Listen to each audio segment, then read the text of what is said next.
신앙을 고백했으면 좋겠습니다. 사도신경으로 신앙을 깊이 드시면 되나요?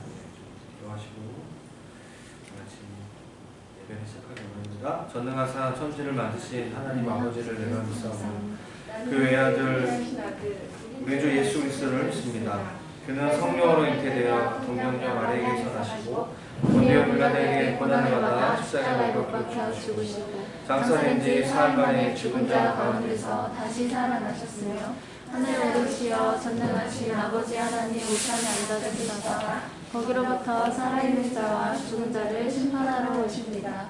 나는 성령을 믿으며 거룩한 공교회와 성도의 교제와 죄를 용서받는 것과 몸의 부활과 영생을 믿습니다. 아멘.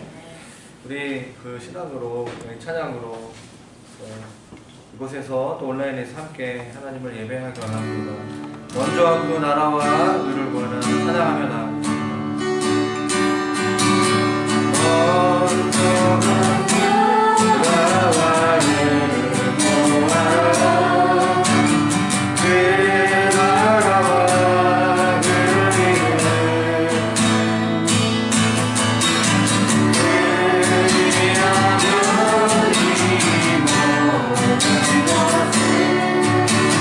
너희에게로 하시네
평화를 구하는 마음으로 찬양으로 입장으로 나아갔으면 좋겠습니다. 온 세계 위에, 온 세계 위에, 온 세계 위에 주님의 성령이, 주님의 성령이 역사하시네. 주님의 강 넘치고, 주님의 강 넘치고 주님 하시네. 주님의 성령이 세계 위에 열방을 만지고, 열방을 만지고 그 사람 중에 주님의 성령이 역사하시네. 그녀는 그치고 하늘시네. 주님의 성령이 음행하시네. 우리 한번 사랑합니다. 세계 위에, 세계 위에 주님의 성령이 음행하시네. 주님의 이빨로 찬양하네. 주님의 성령님이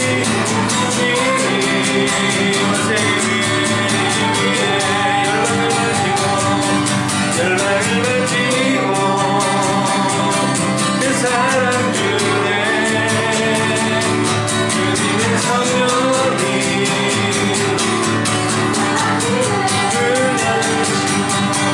그날은 그치고 하나 될 수 있게 주님의 성령이. 코로나19 가운데 고통받고 있는 우리뿐만 아니라 우리 나라와 온 열방, 특별히 우리 선교사님이 계시는 말레이시아 같은 경우에는요, 인도보다 더 인구 수당 코로나 확진자가 더 많다고 합니다. 한 달 넘는 기간 동안 락다운 가운데 있는 선교사님, 또 난민들, 또 전 세계 열방 가운데 있는 우리 형제 자매들을 위해서 기도할 때 하나님, 우리 마음속에 하나님의 임재가 있기를 원합니다. 하나님, 우리 자신과 혹시 싸우고 있는 부분들이 있습니까? 모든 분열이 그치게 하여 주시고, 하나님의 평화의 복음이 샬롬이 오늘 우리 가운데 온라인 가운데 있을 수 있도록 하나님 역사하여 주시오. 기도하겠습니다. 사랑 중에 주님의 성령이 사시네.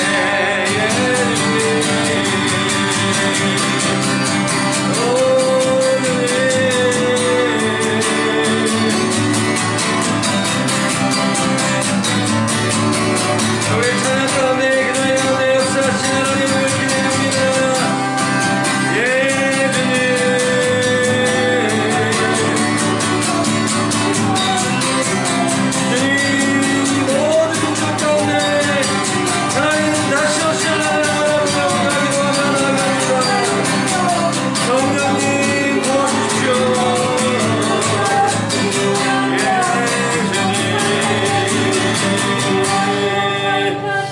하나님을 찬양합니다. 하나님, 우리가 하나님께 우리의 마지막으로 찬양으로 좀 주님께 우리의 마음을 올려드리며 고백하며 나아가기 원합니다.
계시와 인생을 구하기를 원합니다. 기도하겠습니다. 주님을 원합니다. 주님의 은혜를 구합니다. 주님을 더욱 알기를 원합니다. 지혜와 계시의 영으로 오셔서 주님 우리 가운데 회복의 영을 부어주시고 사랑하는 것들을 치유하시며 오직 주만 오직 주님만 오직 주님만 사랑하고 경배하며 주님 앞에 드려지기를 원합니다. 하나님 성령이 이 시간 주님의 영으로 우리 가운데 찾아와 주시고 우리를 나타내시며 계시하여 주시기를 원합니다. 주님 우리를 여겨주십시오. 이 시간 함께 축복하기를 원합니다. 온라인으로 사정상 드려지는 예배를 드리고 있는 우리 지체들을 위해서 기도하겠습니다.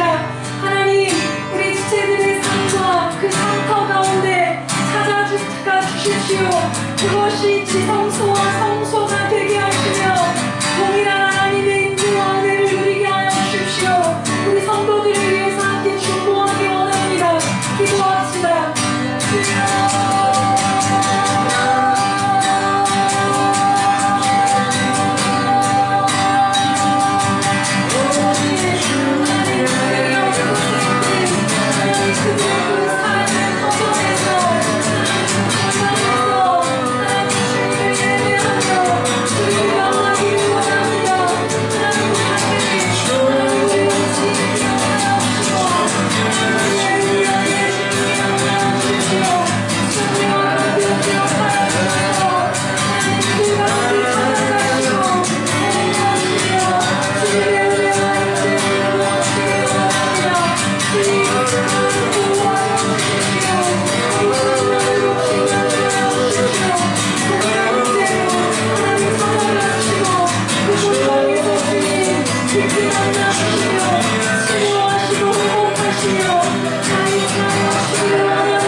하나님 감사합니다. 오늘 이 자리에 나와 예배할 수 있게 하시네 주님 감사합니다.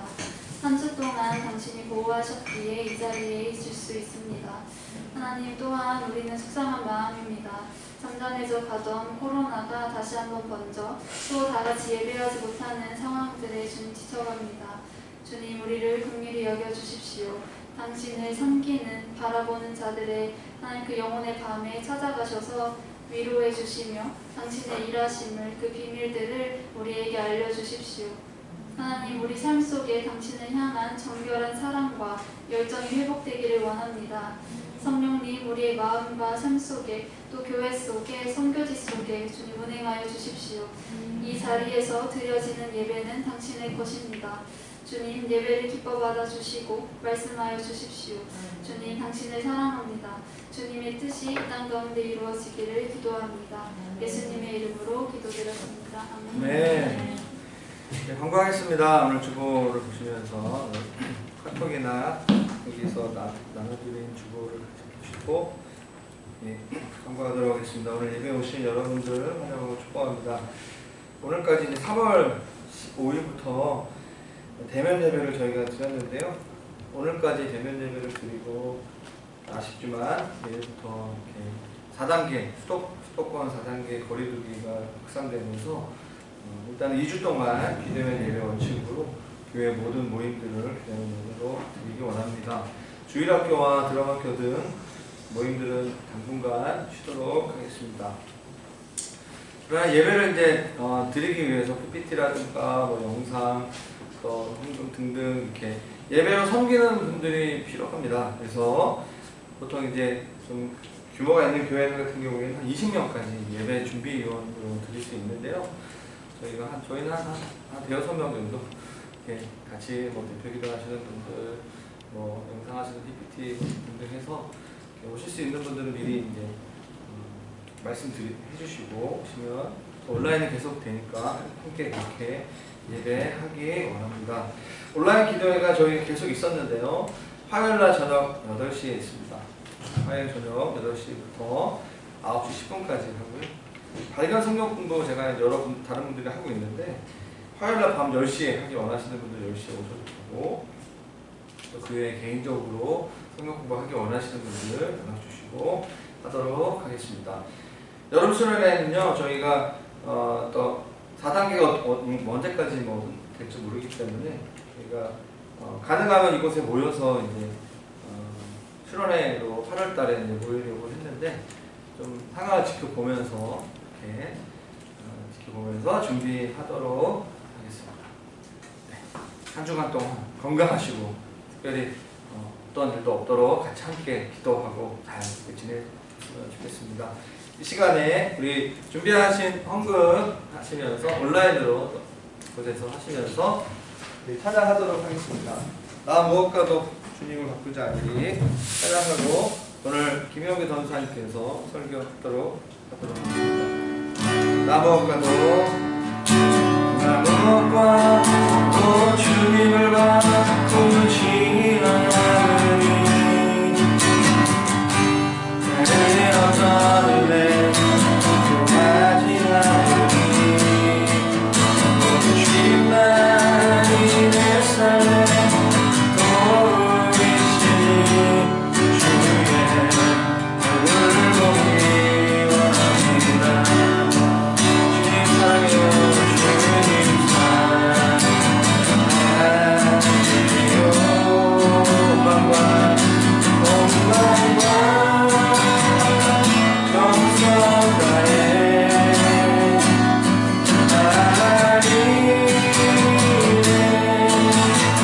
하나님의 지시나 충분히 원합니다. 하나님, 우리가 주님께 우리의 사랑을 고백했습니다. 그리고 주님을 향한 우리의 사랑을 또 재정으로 또 헌금으로 우리가 주님께 드립니다. 하나님, 오늘 이 시간 이 예배 가운데 왕으로 임하여 주시고 하나님의 그 인격적인 사랑과 그 임재하시는 함께 하시는 하나님의 그 말씀이 오늘 우리 가운데 선포되어지고 또 그 말씀을 따라 힘있게 살아가는 저희가 될 수 있도록 이 시간 역사하여 주시고 인도하여 주시옵소서. 주님을 찬양합니다. 주님께 감사하며 예수님의 이름으로 기도드립니다. 아멘.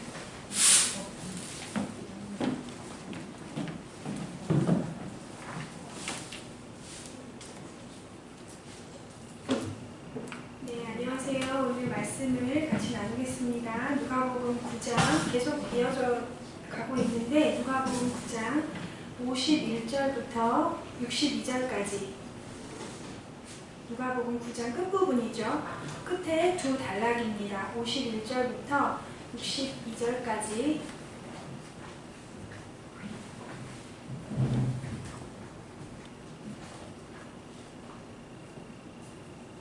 네, 다 찾으셨는 줄 알고 제가 홀수절을 읽고 우리 선배님들이 짝수절을 교독하겠습니다. 예수께서 승천하실 기약이 차감해 예루살렘을 향하여 올라가기로 굳게 결심하시고 사자들을 앞서 보내심에 그들이 가서 예수를 위하여 준비하려고 사마리아인의 한 마을에 들어갔더니 예수께서 예루살렘을 향하여 가시기 때문에 그들이 받아들이지 아니하는지라. 제자 야고보와 요한이 이를 보고 이르되 주여 우리가 그를 명하여 하늘로부터 내려와 저들을 멸하기를 원하시나이다. 예수께서 돌아보시며 꾸짖으시고 함께 다른 마을로 가시라. 97절 길을 가실 때에 어떤 사람이 여짜오되 어디로 가시든지 나는 따르리이다. 예수께서 이르시되 여고복음이 있고 중에 세우시지 있으되 인자는 거룩하시다. 또 다른 사람에게 나를 따르라 하시니 그가 이르되 나로 먼저 가서 내 아버지를 장사하게 허락하옵소서. 이르시되 죽은 자들로 자기의 죽은 자들을 장사하게 하고 너는 가서 하나님의 나라를 장사하라 하시고 또 다른 사람이 이르되 주여 내가 주를 따르겠나이다마는 나로 먼저 내 가족을 작별하게 허락하소서. 예수께서 이르시되 손에 징계를 잡고 뒤를 돌아보는 자는 하나님의 나라에 합당하지 아니하리라 하시니라. 아멘. 네, 오늘 누가복음 9장 51절부터 62절까지는 예수님이 이제 갈릴리에서 보통 사역하시거든요. 예수님의 사역의 전성기는 갈릴리에서 보통 행해집니다. 그러다가 이제 마지막에 순환 당하실 때는 예루살렘으로 올라가시는데 예수님께서 사역을 하시다가 51절에 이렇게 시작해요. 예수께서 승천하실 기약이 차감해 예루살렘을 향하여 올라가기로 굳게 결심하시고, 예수님이 계속 사역들을 하셨죠. 복음을 전하셨고 병자들을 고치셨고 기적을 행하셨고 귀신을 내어 쫓으셨는데 자신이 이제 예루살렘을 향하여 나아갈 때라는 것, 이제 죽고 부활하고 승천해야 하는 날이 다가오고 있다는 것을 아시고 그 날이 가까움을 아시고 예루살렘을 향하여서 가기로 결심하셨어요. 근데 그 갈릴리는 이스라엘 성서 지리를 조금 알면 이해하기가 쉬운데 이스라엘이 이렇게 좀 길쭉하게 생겼거든요. 근데 갈릴리 지방, 예수님이 주로 활동하셨던 지역은 위쪽이에요. 그래서 위쪽에 있는데 예루살렘은 남쪽에 있거든요. 그래서 이렇게 내려오셔야 해요. 근데 중간에 사마리아라는 지역이 있어요. 근데 그 사마리아의 한 마을을 지나시면서 겪는 이야기가 51절부터 56절에 있습니다. 주님이 이제 예루살렘을 향하여 이제 내려갔는데 올라갔다고 표현하는 이유는 뭐냐면 북에서 남이 아니라 그 예루살렘은 고산지대예요. 예루살렘 산이기 때문에 고지대에 있기 때문에 거기로 올라간다라고 표현하는데 예수님이 그래서 이제 자신이 예루살렘으로 가셔야 될 것들을 아시고 사마리아의 한 마을을 지나서 가시려고 합니다. 사마리아를 근데 좀 이해하실 필요가 있는데 사마리아는 유대인의 뿌리를 가지고 있어요. 뿌리를 가지고 있지만 그치만 혼혈 민족이에요. 그래서 사마리아에는 짧게 말하면 유대인들은 굉장히 제가 유대인들을 만나보니까 되게 깐깐하고 굉장히 지킬 걸 지키는 굉장한 사람들이에요. 근데 그 옛날에 그러니까 자기의 민족을 뿌리를 갖고 있는데 혼혈, 아수르라든가 바벨론이라든가 이런 여러 이방 민족하고 혼혈된 민족인 사마리아인들을 굉장히 멸시하고 경계했어요. 그래서 웬만한 유대인들은, 아니 보통의 유대인들은 사마리아인들을 상종하지 않았습니다. 말을 섞지 않았고 그 지역을 통과하지 않았어요. 사실 갈릴리 이런 위쪽에 사는 사람들이 예루살렘으로 갈 때 사마리아를 통과하면 되게 빠른데 그 지역을 통과하는 것이 싫어서 이렇게 돌아서 다른 지역을 이렇게 돌아서 예루살렘을 가곤 했어요. 그런데 예수님은 그 사마리아 지역을 통과하시려고 하셨습니다. 왜일까요? 예수님은 유대인 남성이었는데 그 당시에 사마리아가 멸시당하고 천대받는 그런 민족이라는 사실을 모르셨을 리 없는데 어떤 의도를 가지고 예수님은 사마리아 지역을 가시려고 제자들을 먼저 보내셨습니다. 그런데 이 사마리아 사람들이 그 마을에 진입하는 것을 허용하지 않았습니다. 배척했다는 거죠. 들어오지 마십시오. 우리 마을에. 특별히 그들이 예루살렘을 향하여 가는 것을 알고 예루살렘을 향하여 가는 사람들 못 들어옵니다. 여기 이렇게 우리식으로 말하면 바리케이트를 치듯이 들어가지 못하게 막습니다. 그러니까 어떤 민족적인 감정이 아주 강하겠죠. 그래서 막혔는데 이 거절을 당한 거죠. 그 마을에 들어가지 못하고. 그러나 여기서 제자들의 반응이 성경에 아주 적나라하게 나와 있습니다. 54절에 제자 야고보와 요한이 이를 보고 이르되 주여 우리가 불을 명하여 하늘로부터 내려 저들을 멸하라 하기를 원하시나이까? 이게 되게 성경이라 격식을 갖춰서 정작게 써놔서 그렇지 이제 우리 선생님이 베드로 빼고 야고보와 요한 선생님이 불을 확 질러버립시다. 아주 간단하게, 아주 저급하게 표현하자면 그렇게 말한 거예요. 우리를 감히 예수님의 길을 막으니까 불을 확 질러버리십니다. 하늘로부터 불을 내려서 저들을 확 멸할까요? 이렇게 말한 거예요. 아, 진짜 깜짝 놀래요. 정말 깜짝 놀랍니다. 우리 예수님의 제자들이 아직 이런 상태인데, 그런데 예수님이 무슨 소리냐 하고 꾸짖으시죠. 무엇이라고 어떤 말씀을 하셨다고 꾸짖으셨던 멘트는 성경에 기록되지 않았지만 예수께서 돌아보시고 꾸짖으십니다. 무슨 소리냐? 제가 생각할 땐 이래요. 무슨 소리냐? 나는 영혼을 구하고 살리러 온 사람들이지 어찌 사람을 죽이려 하느냐? 예수님이 이렇게 꾸짖으셨을 것 같아요. 그런데 아무튼 제자들은 엄청나게 분노합니다. 왜? 너무 극단으로 화가 나고 싸울 때 사람들 그런 표현하죠. 불을 확 질러버려. 이런 얘기가 너무 극단적인 분노. 그래서 모든 걸 다 태워버리고 파괴해버리고 싶은 그런 맹렬한 분노가 그 제자들 가운데 확 이렇게 정말 불처럼 일어났습니다. 그래서 마을을 확 불을 질러버리겠다고 그런 얘기를 예수님 앞에서 한 거예요. 맹렬한 분노, 사람들을 확 태워버리는 이런 분노. 최근에 혹시 이런 분노를 경험하신 적이 있습니까? 혹시 언젠가 그런 분노를 경험하셨던 적이 있으십니까?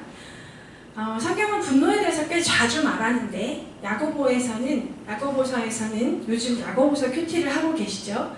야고보서에서는 이렇게 말합니다. 야고보서 1장 19절부터 20절에는 이렇게 말합니다. 내 사랑하는 형제들아, 너희가 알지니 사람마다 듣기는 속히 하고 말하기는 더디하며 성내기도 더디하라. 사람이 성내는 것이 하나님의 의를 이루지 못함이라. 성내는 것을 더디해라. 성내는 것이 하나님의 의를 이루지 못한다고 성경이 말하고 있습니다. 혈기를 내는 것이 정당해 보일 때가 있어요. 자신이 맞고 이 정당한 이 억울함을 분노로 표현하는 것이 맞다고 생각될 때가 있습니다. 그러나 분노는 하나님의 의를 이루지 못합니다. 그리고 하나님의 의를 깨트릴 뿐만 아니라 분노는 많은 것을 잃어버리게 됩니다. 산상수훈에 온유한 자는 복이 있나니 저희가 땅을 기업으로 받을 것이요. 이거를 쉬운 번역으로 하면 온유한 자는 복이 있나니 저희가 땅을 차지할 것이요. 이렇게 번역이 되었거든요. 그래서 이제 쉽게 이렇게 말할 수 있어요. 분노해서 속을 확 드러내고 그 판을 엎어버리고 나가는 사람이 사실 패자예요. 다 털고 나가야 되는 거죠. 화가 나서 확 뒤집어 엎고 나가면 그 순간에 속이 시원할지 모르지만 사실은 거기서 얻을 수 있는 모든 것들을 잃어버립니다. 근데 온유한 사람은, 인내할 수 있는 사람은 끝까지 견디고 그 땅을 먹죠. 그 구역을 접수합니다. 그래서 저는 다른 산상수훈은 다 되게 쉽게 이해가 되는데 이게 무슨 소리지? 온유한 자가 땅을 차지한다는 게 무슨 소리인지 했는데 제가 인생에서 하지 말았어야 될 분노를 하고 나서 깨달았어요. 아, 그때 그래서 내가 다 잃었구나. 그렇게 내 속을 다 보이고 내 마음의 밑바닥에 그 분노를 쏟아내고 나서 그 순간 시원했는데 그리고 나서 참 많은 것을 잃어버렸구나. 이렇게 아프고 뼈저리게 그 분노한다는 것이 얼마나 파괴적이고 손해인가를 배운 적이 있습니다. 분노하는 이런 반응들 주님이 꾸짖으셨습니다. 근데 여기서 질문을 하나 해야 될 필요가 있는데 사마리아인들은 아까 잠시 물론 상황을 설명했지만 왜 그들의 진입을 허용하지 않았을까요? 성경에 보면 이제 원어로 보면 웰커밍하지 않았다, 환영해서 받아들이지 않았다 이렇게 표현이 되어 있는데 왜 그랬을까요? 아까도 말씀드린 것처럼 유대인에게 당했던 멸시, 그런 차별, 억압, 그러니까 상처죠. 그리고 민족적인 어떤 반감, 편견 이런 것 때문에 마음이 닫혀 있었을 겁니다. 근데 너무 안타까운 건 그러니까 사마리아의 모든 마을이 그러지 않았어요. 사마리아는 어떤 큰 지역구 같은 이름인데 사마리아에는 여러 마을이 있었습니다. 그리고 사마리아 한 여인은 또 사마리아의 어떤 사람들은 구원을 얻기도 했어요. 그 마을 전체가.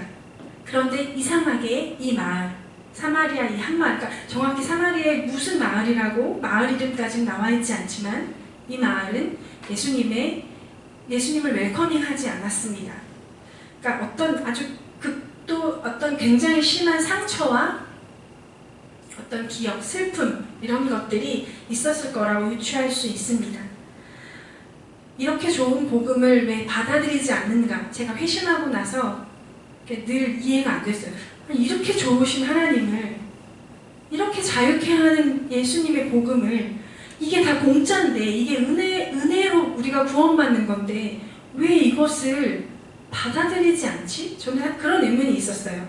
제가 꽤 크고 나서 제 의지를 가지고 예수님을 받아들였기 때문에 그 복음을 몰라서 못 받아들였던 거지, 알고 나서 왜 이 복음을 안 받아들이지? 정말 이해할 수가 없었는데 여기에 답이 있어요. 상처, 깊은 상처, 어떤 멸시를 당한 것. 그 상처난 마음은 딱딱하게 굳어지는데, 왜 물리적으로도 그렇잖아요. 상처가 나면 그 상처 부위가 딱딱하게 딱지가 않고 그 살이 유난히 더 검고 단단해집니다. 그래서 마음을 열지 않아요. 그래서 이 사마리아 이 한 마을은 예수님을, 복음을 접할 수 있는 소중한 기회를 잃어버립니다. 참 가슴 아픈 일이에요.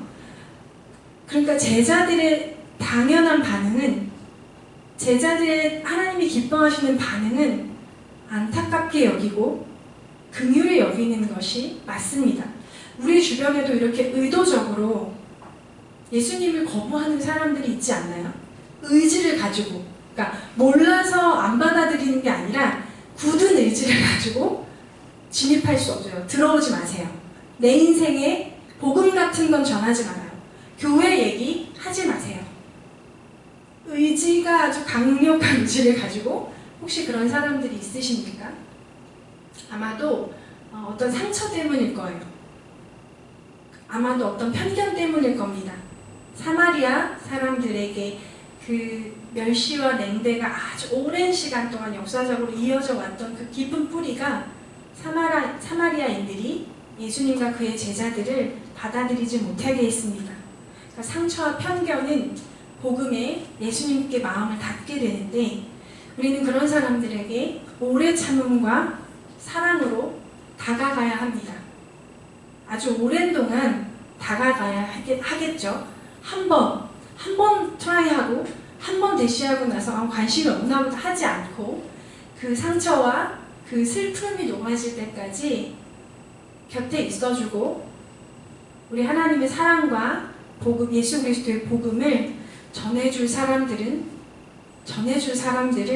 세상이 필요로 합니다. 네, 이제 두 번째 사건이 있어요. 그래서 예수님이 이 마을은 들어가지조차 못하셨어요. 그리고 참 제자들을 꾸짖으시고 그 마을 아니고 다른 마을로 가십니다. 그러니까 가실 길을 가신 거죠. 57절에 보면 길을 가실 때, 그러니까 계속 노상이었습니다. 그 마을에는, 사마리아의 한 마을에는 들어가지 못하시고 이제 다른 마을로, 다른 길로 가시고 계셨습니다. 근데 여기서 3번의 문답이 나와요. 예수님과 3명의 사람과의 문답이 나옵니다. 그리고 예수님이 나를 따르라라는 어떤 결단을 요구하시는 본문이 있습니다. 첫 번째 본문으로 들어가 보겠습니다. 첫 번째 9장에 57절, 58절을 한 번만 다시 읽어보겠습니다. 57절 시작. 길 가실 때에 여짜오되 어디로 가시든지, 계속 읽어주세요.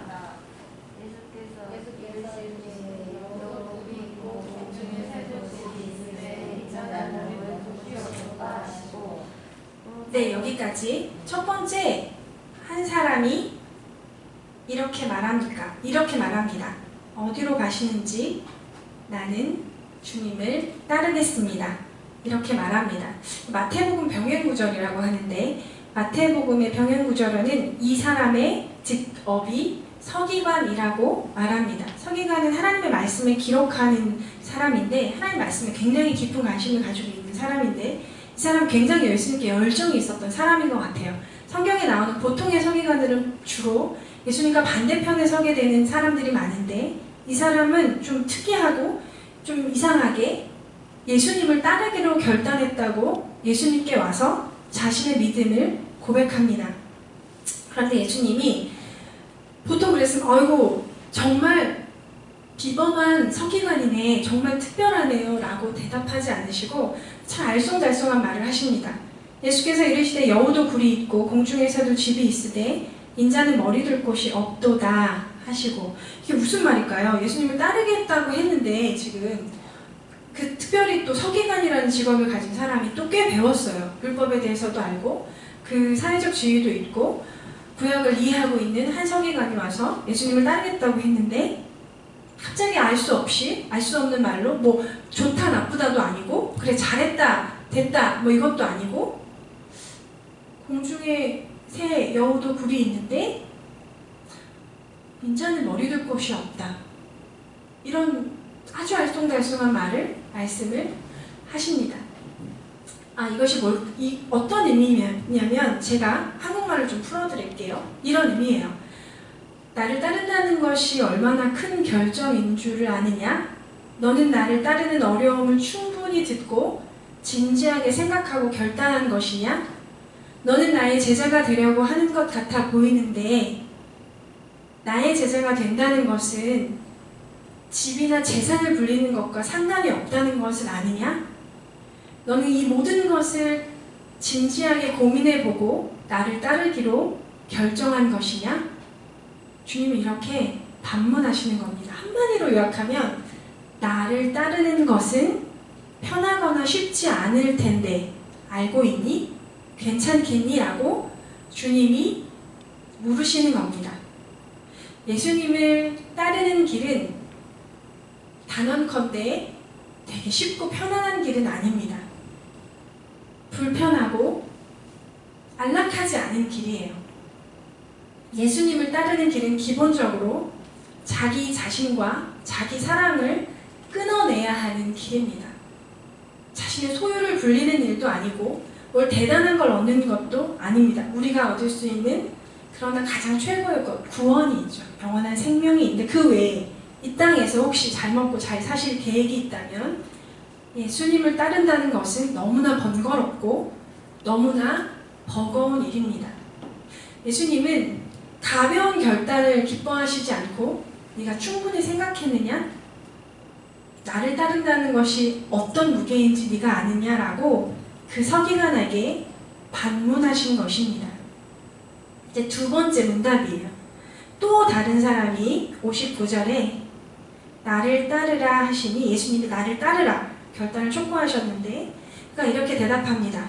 그가 나로 이르되 나로 먼저 가서 내 아버지를 장사하게 허락하십시오.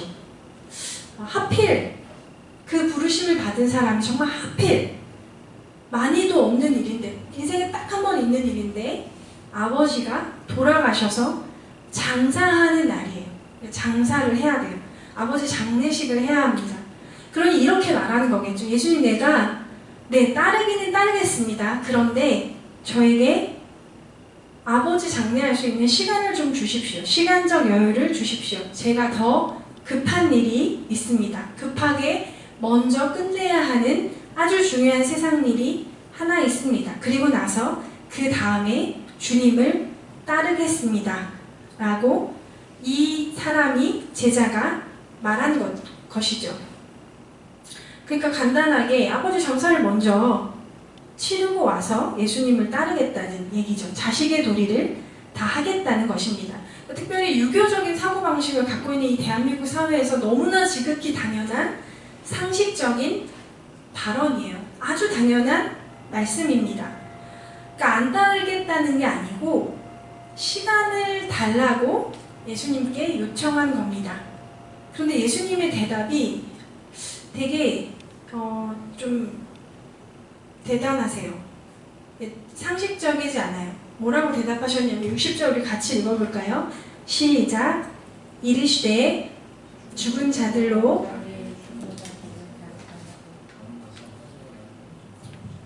네, 죽은 자들로 자기의 죽은 자들을 장사하게 하고 너는 가서 하나님의 나라를 전파하라 라고 주님이 말씀하셨습니다. 되게 충격적이죠? 유교적인 집안에서 자란 분들은 이런 구절들이 굉장히 거슬린대요. 그리고 제사 지내고 우리나라가 사실 유교적이거든요. 상당히 아직도 유교적이거든요. 장유유서. 저희 목사님들은 구원받고 복음의 정서를 갖고 있는 분들이잖아요. 그런데도 목사님 세계에서도 장유유서 엄청 철저해요. 그래서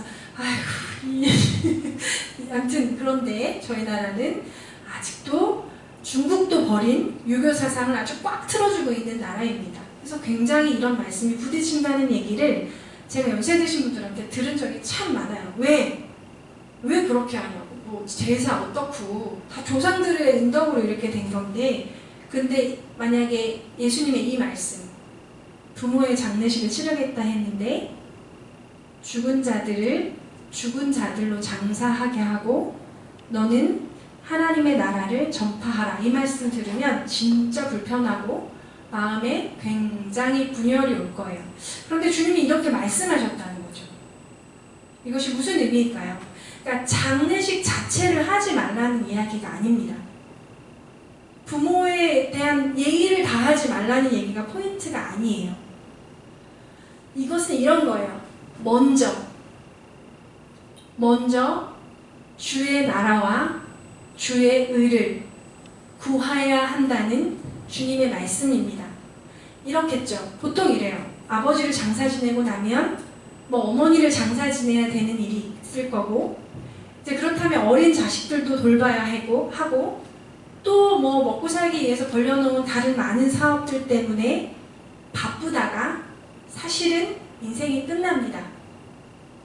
그 말씀을 하신 거예요. 결국 그래서 하나님 나라의 일은 한 번도 참여하지 못해본 채로 이거 하고 저거 하고 이 일하고 저 일하고 자식 노릇하고 부모 노릇하고 먹고 살고 그러다 보니까 어느새 인생이 다 지나가죠. 그렇게 우리의 삶이 끝나게 됩니다. 보통은 그렇습니다. 아주 얼마나 그게 버겁고 열심히 해야 되는 일들인지 몰라요. 그런데 주님이 허락하지 않으세요. 먼저 장례식을 하는 게 아니라 먼저 나의 나라의 복음을 전파하라. 주님이 즉각적이고 지체하지 않는 결단을 요구하십니다. 우리 주님 이런 분이세요. 우리 주님 유교적 사고방식으로는 이해할 수 없는 분이지만 우리 주님은 유교에 갇히시는 분이시 아니십니다. 온 땅의 주인 되시고 이 온 우주의 만물의 창조주가 되십니다. 주님이 즉시 나를 따르라. 이게 포인트예요. 다른 거 먼저 하지 말고 다른 그 무엇보다 하나님 나라 일을 전파하는 것이 먼저다라고 주님이 말씀하십니다. 그걸 촉구하세요. 이게 어떤 예를 들으면 이게 좀 이해가 되실까 되게 굉장히 고민했어요. 이게 듣기에 따라서 되게 어렵게 들릴 수도 있기 때문에 부모가 되거나 상사가 되면 되게 속이 터질 때가 있습니다. 굉장히 중요하고 다급한 일이 있는데 별로 중요하지 않고 그거보다 훨씬 덜 중요한 일을 집중하고 몰두하고 있을 때 생각해봤어요. 병원에서 되게 위급한 환자가 왔어요. 막 피를 철철 흘리면서 치과는 그런 일이 없겠지만 하여튼 위급한 환자, 정말 촌강을 다투는 생과 사를 넘나드는 그런 위급한 환자가 왔습니다. 근데 옆에 있는 의사가, 옆에 있는 간호사가 전화를 받아요. 노가리를 간다고 하죠. 네, 뭐 이렇게 전화를 점심 뭐 먹었는데 그 집 맛있더라 이러면서 우리 어디 놀러 갈까? 그리고 혹은 어떤 간호사는 기구를 닦아요. 기구 닦는 거 물론 중요하죠. 위생 중요하죠. 근데 환자가 피를 철철 흘리면서 죽어가고 있어요. 그럼 어떨까요? 이제 그런 느낌이죠. 이런 위급하고 즉시로 일어나서 나아가야 될 만큼 절박한 이런 상황에 의사 간호사가 기구를 닦거나 다른 청소를 하거나 전화를 받고 있다면 이건 아니죠. 그런 의미입니다. 하나님 나라가 너무나 즉각적으로 반응해야 할 만큼 절박하게 급하다. 영혼을 구원하는 이 일이 지금도 죽어가고 지금도 구원과 생명을 알지 못하고 죽어가는 수많은 영혼들이 죽어가고 있다. 주님이 얼마나 애타실까요? 그런데 주님 저 포르쉐를 바꿀까요? 아니면 머스탱을 바꿀까요? 이러면 주님이 머스탱을 바꿔라 하실까요? 이런 맥락입니다, 여러분. 머스탱이 더 비싼가요? 포르쉐가 더 비싼가요? 전 잘 몰라요. 아무튼 그런 맥락, 우리의 삶의 질, 우리의 삶의 어떤 수준, 인간으로서의 도리보다 하나님 나라가 더 급박하게 중요하다라는 것을 예수님이 말씀하십니다. 세 번째 사람이죠. 이것도 가족과 관계돼요. 이상하게 부르심을 받을 때 이렇게 가족들이 많이 관계가 돼요. 세 번째 보면 61절에 또 다른 사람이 주여 내가 주를 따르겠나이다마는 나로 먼저 내 가족을 작별하게 허락하소서. 그러니까 따르는데 이제 가족들에게 이제 굿바이 할 시간을 달라고 요청한 거예요. 그런데 예수님이 또 알쏭달쏭한 말씀을 하십니다. 참 어려워요. 예수께서 이르시되 62절에 손에 쟁기를 잡고 뒤를 돌아보는 자는 하나님의 나라에 합당하지 아니하리라. 그러니까 뉘앙스로 봐서 분위기를 봐서 노라는 거죠. 일단 아니라는 거예요. 손에 쟁기를 들고 뒤를 돌아보는 것이 하나님 나라에 합당하지 않다. 말씀하시는 맥락으로 봤을 때 어쨌든 이 예스는 아니에요. 그래 가족들하고 작별 인사를 하고 와라 라는 말씀이 아니라는 것을 대충은 느낌으로 알 수 있습니다. 가족들과 이별하는 일을 하겠다고 했는데 이것이 손에 쟁기를 잡고 뒤를 돌아보는 것과 같고 이것이 하나님과 합당하지 않다라고 말하는 것이 이게 참 이것도 참 어려워요. 가족한테 그러니까 작별 인사를 하는 것이 중요하지 않단 말인가? 이렇게 의문을 가질 수 있죠. 아까도 말씀드렸지만 유난히 복음을 전하는 일에는 가족관계가 많이 등장합니다. 왜일까요?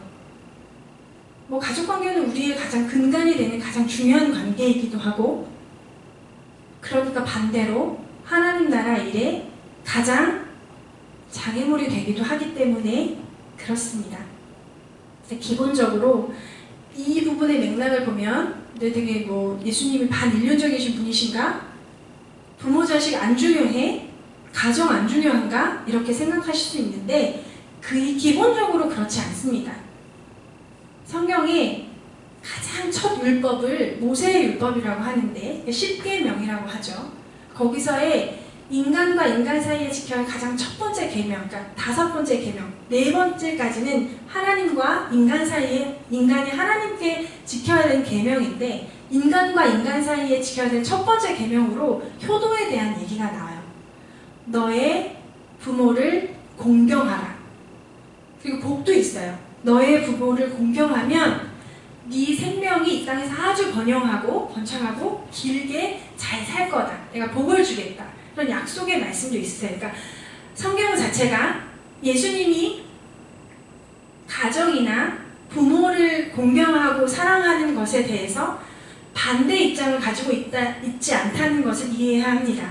그런데 이 가족관계만큼 참 주님의 나라에 반대가 장애물이 되는 게 참 쉽지가 않아요. 가족관계만큼 우리를 막 휘두르는 막 쥐고 흔들죠. 가족관계가. 부모가 자식이 정말 이렇게 막 흔들어요. 그것만큼 하나님 나라에 위협적인 것도 없습니다.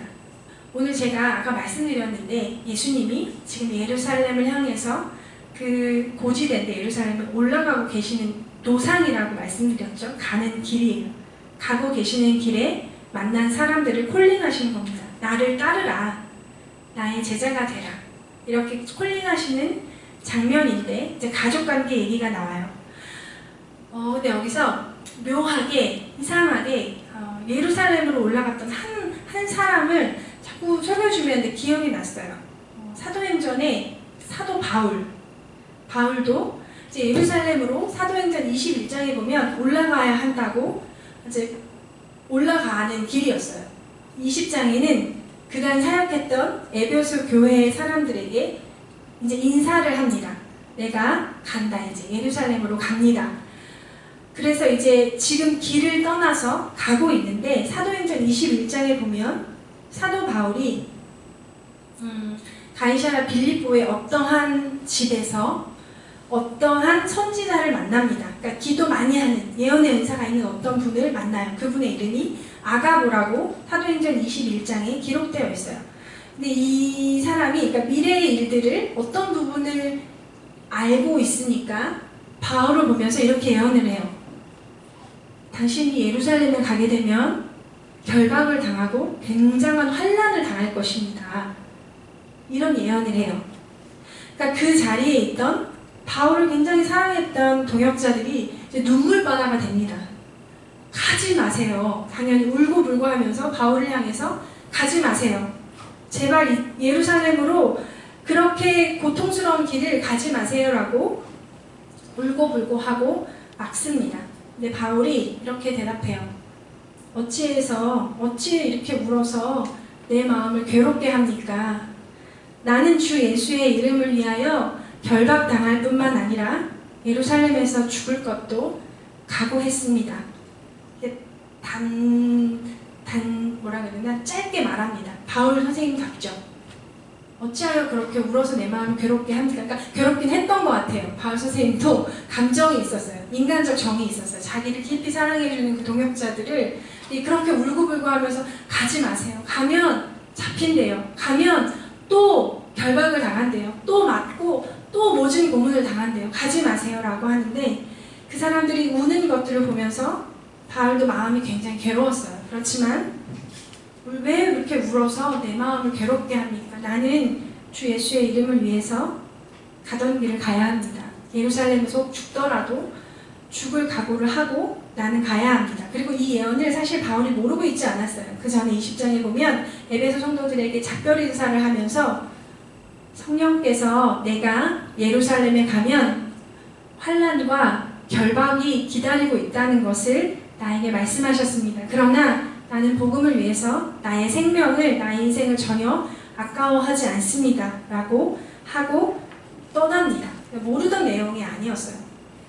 근데 그리고 나서 이제 그 다음에 성경의 정리하는 그 코멘트가 되게 재밌어요. 어떻게 제가 읽어드릴게요. 그가 권함을 받지 아니하므로 우리가 주의 뜻대로 이루어지이다 하고 그쳐노라. 막 울고불고 바울을 가지 말라고 말리다가 바울이 딱 말했어요.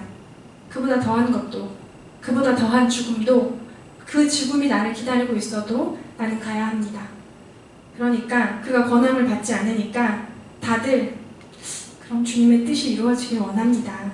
그리고 상황이 종료됐어요. 그래서 그 울음바다가 그쳤습니다. 그런데 보통의 가족관계는 이렇지 않아요.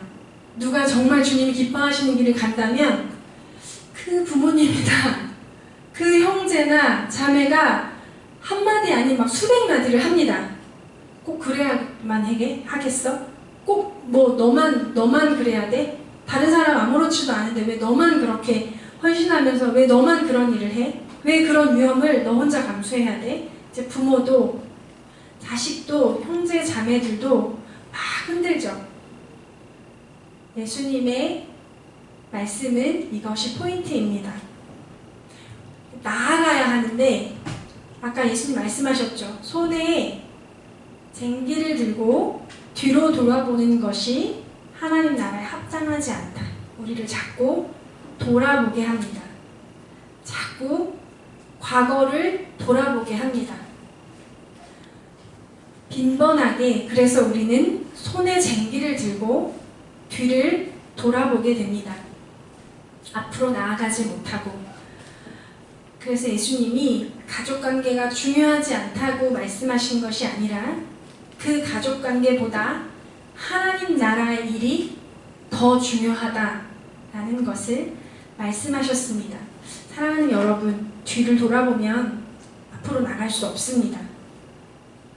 손에 쟁기를 들고 뒤로 돌아보는 것이 하나님 나라에 합당하지 않다고 말씀드렸는데 이 손에 쟁기를 들고 뒤를 돌아보는 이유는 뭘까요? 이렇게 쭉 해야 되는데 이 농사의 경험이 없어서 사실 이게 저희 누구도 사실 농사를 지어본 적이 없잖아요. 근데 이 쟁기를 들고 이렇게 쭉 밭을 이렇게 갈아야 되는데 자꾸 뒤를 돌아보게 될 때 이게 어긋난다고 해요. 어긋나고, 그러니까 뒤를 돌아보는 이유는 잘 갈았나? 잘 됐나? 안 됐나? 그래서 자꾸 근데 그걸 신경 쓰면서 보면 이게 자꾸 틀어질 수밖에 없는 그런 상황인데 서툰 농사꾼들은 자꾸 자기가 잘 갈았는지를 뒤를 돌아보게 됩니다. 그러다 보면 밭 관리가 망하겠죠. 제대로 갈 수 없습니다. 사랑하는 여러분, 우리는 자꾸 뒤를 돌아보는 경향이 있습니다. 특별히 어느 야심한 밤에 내가 그때 그러지 말아야 했어. 내가 그게 아니었는데 뭐 이런 회한 있죠. 회한. 자신의 과거의 어떤 실패, 어떤 슬픔, 어떤 상실, 내가 그렇지 않았더라면 그가 떠나지 않았을까? 뭐 이런 거, 아주 쓸데없는 생각들 이미 다 끝났는데 그래서 앞으로 나아가지 못합니다. 그리고 이 잘잘못의 평가, 물론 과거의 일들을 통해서 우리가 배워야 될 것들이 분명히 있습니다. 그런 시즌이 분명히 있어요. 그런데 궁극적으로 우리의 삶에 대한 평가가 주님께 있습니다. 그리고 다 알 수 없어요. 그때 당시에는 완전 망한 일이었는데 사실은 돌아보면 그 혹독하게 망한 것 같은 그런 시간들을 통해서 그 다음에 어떤 선한 좋은 것들이 발아하고 있는, 아주 망했다고 생각하지만 사실은 어떤 새해를 시작하기 위한 서막이었던, 하나님이 그 문을 닫으시고 새로운 문을 여시는 전환점이었던 경우도 종종 있습니다. 잘했느냐 못했느냐 평가하는 것, 과거에 묶이는 것, 특별히 정에 묶이는 것. 그러니까 바울과 바울의 동역자처럼 우리는 우리를 정이나 과거로 묶으려는 사람들에게 이렇게 이야기해야 합니다. 아까처럼 주님의 뜻이 이루어지기를 원합니다. 당신이 안 다치고 당신이 안락하고 잘 먹고 잘 사는 것이 중요한 게 아니라 하나님의 뜻이 당신의 인생에 우리 가운데 이루어지기를 원합니다. 라고 반응해야 합니다. 제가 예전에 자식이었을 때는 자식 입장에서만 생각했었는데 이제 부모 입장에서 생각해보면 이게 참 쉽지 않은 것 같아요. 이것은 하나님 나라를 우선으로 하고 계속해서 하나님 나라를 우선으로 해서 사랑하지 않으면 참 어려운 일이라는 생각이 듭니다. 사랑하는 여러분, 예수님이 지체 없이 즉각적으로 더 중요한 일을 위해서 결단하라라고 촉구하십니다. 제가 이 말씀을 전하려고 묵상하고 이 말씀을 계속 묵상했어요. 이제 이 말씀이 제 안에 좀 스미도록 묵상하는데 꿈이었는지 환상이었는지 정확히 모르겠는데 두 개의 갈래길이 보였어요. 두 개의 갈래길. 저는 이제 그 앞에 서 있었고, 하나의 갈래길은 되게 넓고 막 8차선 고속도로처럼 되게 넓고 빠르고, 그리고 볼거리도 되게 많고 쉬고 즐기고 놀고 할 거리가 굉장히 많은 8차선 고속도로 같은 곳이었어요. 화려하고 싱싱 달리고. 또 하나의 길은 아주 좁고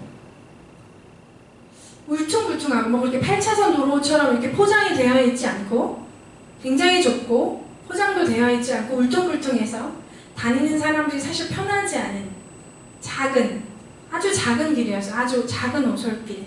근데 그러니까 언뜻 보면 그 8차선 고속도로가 훨씬 사람들이 당연히 매력적으로 느낄 만한 그런 길이었어요. 그런데 그 길 끝에 8차선 고속도로의 끝에는 절벽과 낭떠러지가 있었어요.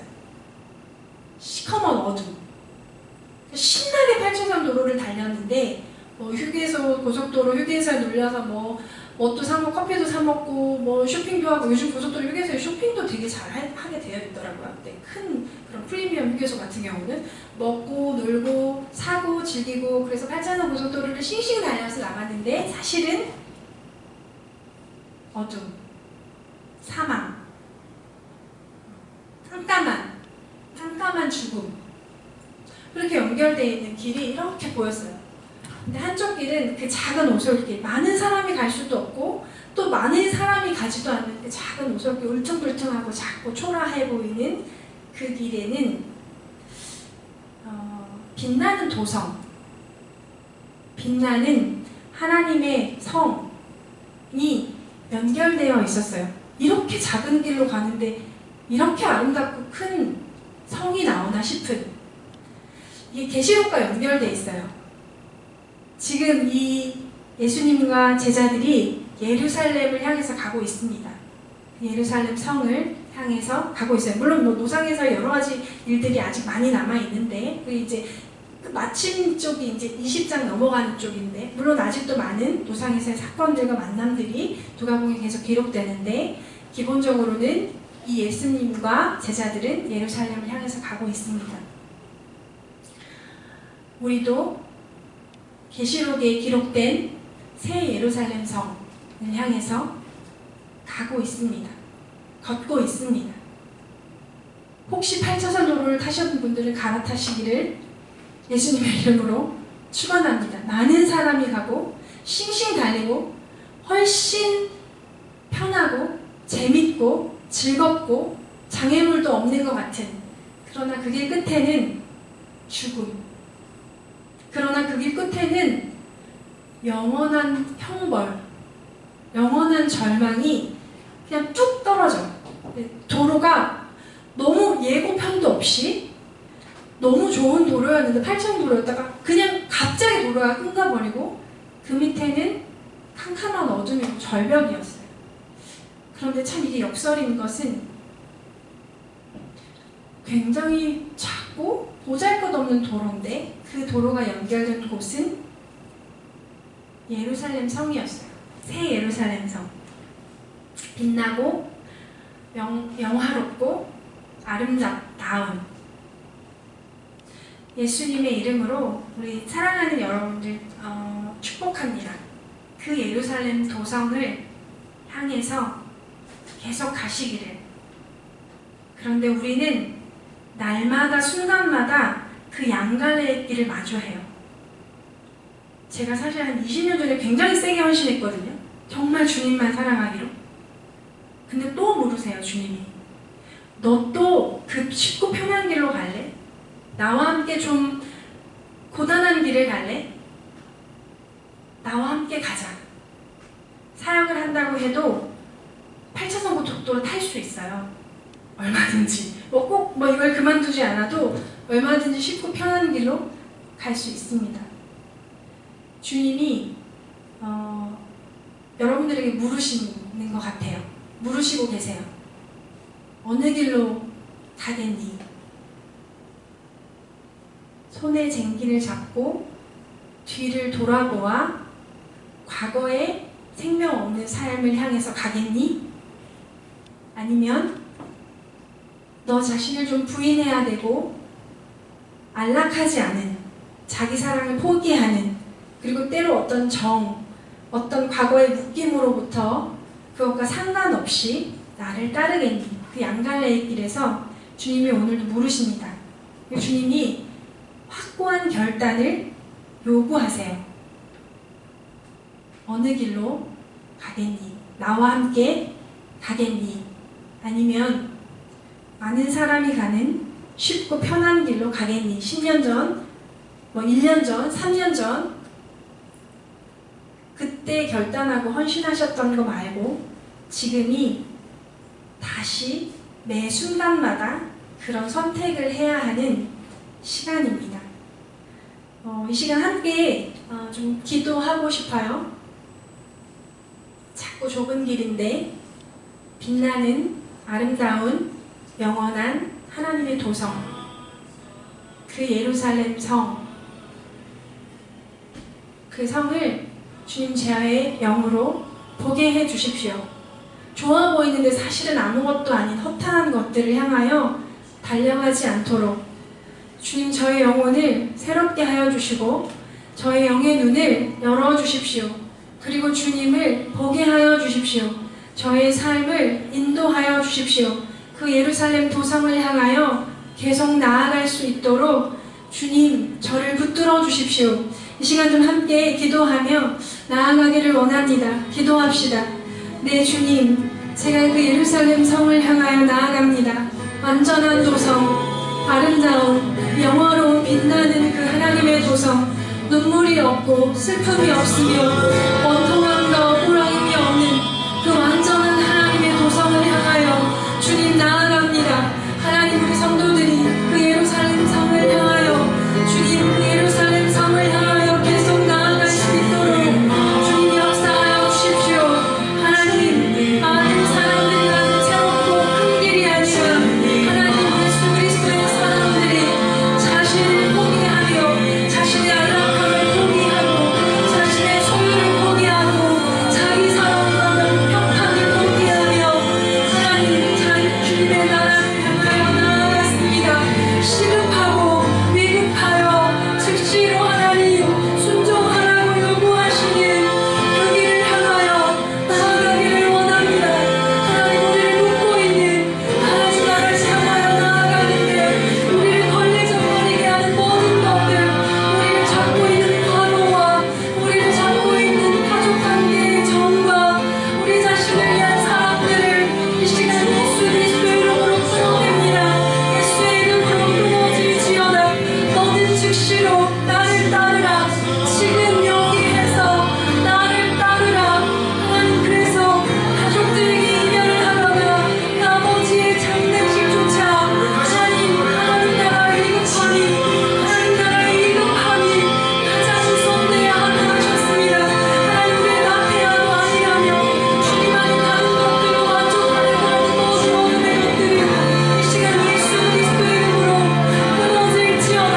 아버지의 영광의 인재를 보게 하여 주십시오. 영의 눈이 열리며 영적인 평강이 마음이 된 것들은 이 시간 예수의 이름으로 끊어져 나갈지어다.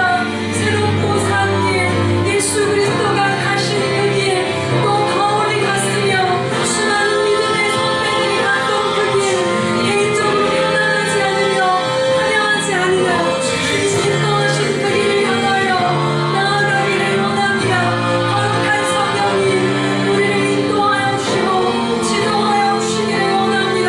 주님 도우소서. 우리 한 가지만 말씀을 가지고 한 가지만 더 기도하고 싶습니다. 좀 중보 기도하고 싶은데요. 아까 사마리아의 한 마을에 예수님과 제자들이 들어가지 못했습니다. 상처와 편견으로 마음을 닫고 있는 그 사마리아의 한 마을에 들어가지 못해서 그들은 예수 그리스도의 복음을 들을 기회가 없었는데, 혹시 우리 주변에 그런 이웃이 있는지 이 시간 기도할게요. 주님, 그의 상처를 치료하여 주시고 그의 닫혀있는 마음을 열어주셔서 주님, 복음이 들어가게 도와주십시오. 그리고 하나님, 제가 무슨 일을 해야 되는지 가르쳐 주시고 제가 복음을 가지고 들어갈 수 있도록 주님 길을 열어주십시오. 사랑과 인내와 긍휼을 주시고 그 영혼을 향한 영적인 통찰력을 허락하여 주십시오. 기도합시다.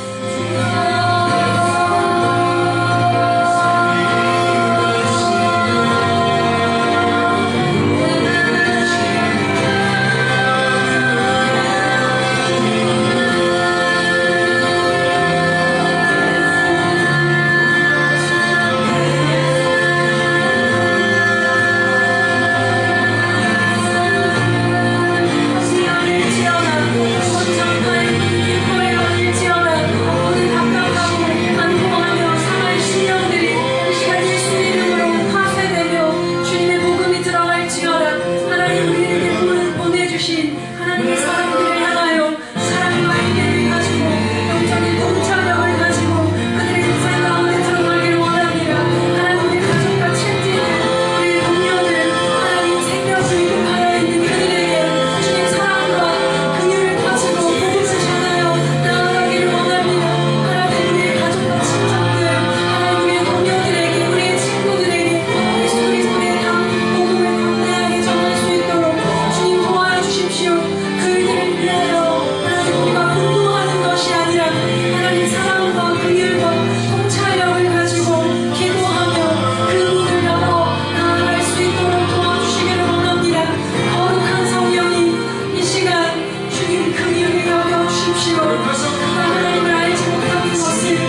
네, 음악 좀 계속 틀어주세요.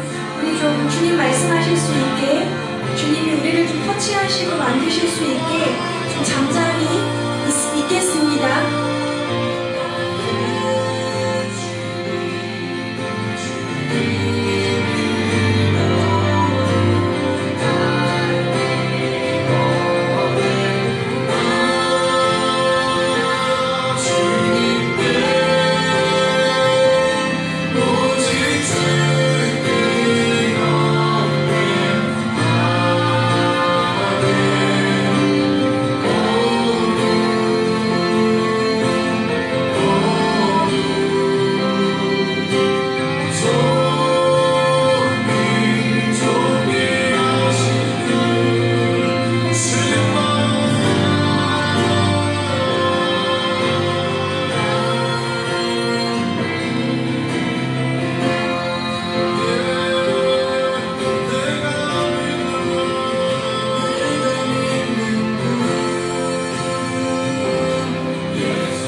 네, 기도하겠습니다. 사랑하는 주님, 우리를 향하여서 지금 즉시로 하나님 나라의 일을 위하여 나를 따르라고 말씀하신 예수님, 그 예수님의 부르심에 하나님 우리가 딴청 부리지 않고 지체하지 않고 즉시 주님의 그 명령을 따르는 자들이 되기를 원합니다.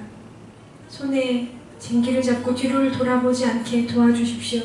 자신을 사랑하며 자기의 만족을 위해서 사랑하지 않도록 도와주십시오. 하나님, 우리를 중요한 일이 아니라 가장 중요한 일을 위하여 부르셨습니다. 그 일들을 감당하며 예수와 함께 우리의 영원한 그 예루살렘 도성을 향하여 계속 나아갈 수 있는 힘을 주십시오. 또한 하나님, 주님을 알지 못하고 상처와 편견과 여러 가지 것들로 마음을 주님께 열지 않는 우리의 친척, 우리의 가족, 우리의 친구, 우리의 동료, 우리의 사랑하는 사람들 가운데 주님 사랑과 긍휼로 다가갈 수 있도록 도와주십시오. 주님의 마음을 부어주시고 주님의 통찰력을 허락하여 주시기를 간절히 원합니다. 사랑하는 주님, 이 땅이 많이 또 시끄럽습니다. 이 땅이 참 위험합니다. 코로나로 인하여 다시 확산세로 인하여 이 땅이 또한 신음합니다. 주의 백성들을 지키시고 보호하시며 주님, 이 시대에도 여전히 살아서 역사하시는 주님을 주님의 백성들이 바라볼 수 있도록 잊지 않도록 주님 우리를 붙들어 주십시오. 사랑이신 우리 주 예수 그리스도의 이름으로 기도했습니다. 아멘.